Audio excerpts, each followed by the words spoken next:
Plusieurs associations camerounaises avaient déjà donné le temps de cette célébration mémorable dans quelques villes belges. Des activités socio-culturelles et éducatives ont marqué ces festivités avec au cœur des manifestations l'interculturalité. La table ronde a offert l'opportunité aux intervenants de présenter des clichés de la femme camerounaise sous toutes ses coutures. À travers des témoignages et des données chiffrées, le public a apprécié les efforts faits par les pouvoirs publics en vue de l'épanouissement de la femme. Parmi les initiatives présentées, le public a suivi le cas de l'opération 100 000 femmes initiée par IAI Cameroun. J'ai été impressionné par l'intérêt que les femmes, les Camerounaises de Bruxelles accordent à l'opération 100 000 femmes comme étant un outil essentiel de développement et d'arrimage à la modernité de la femme camerounaise, notamment la femme rurale qui également mérite une attention particulière.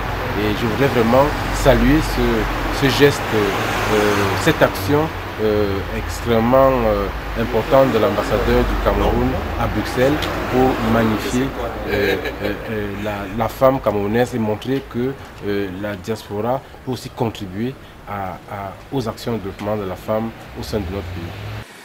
L'ambassadeur Daniel Evinabé, dans son mot de clôture, a souligné à grands traits le décret par lequel le président Paul Biya a ratifié le protocole de Maputo, texte qui exige des gouvernements africains l'élimination de toutes les formes de discrimination et de violence à l'égard des femmes, ainsi que la mise en œuvre d'une politique d'égalité entre hommes et femmes.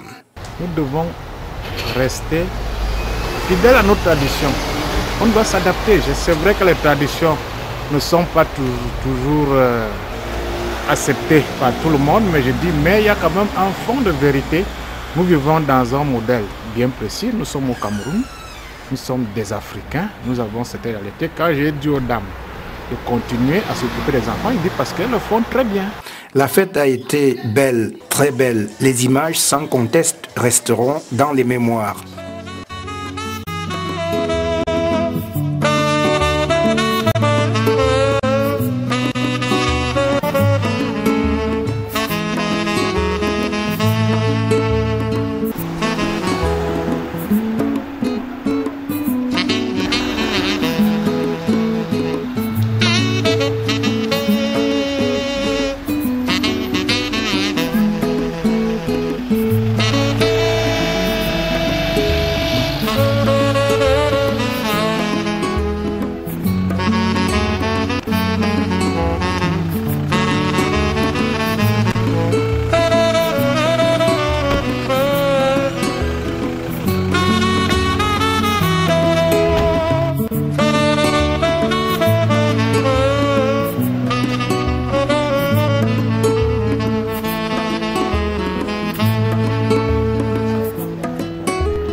femmes manifestent en Europe et aux États-Unis pour réclamer le droit de vote et de meilleures conditions de travail.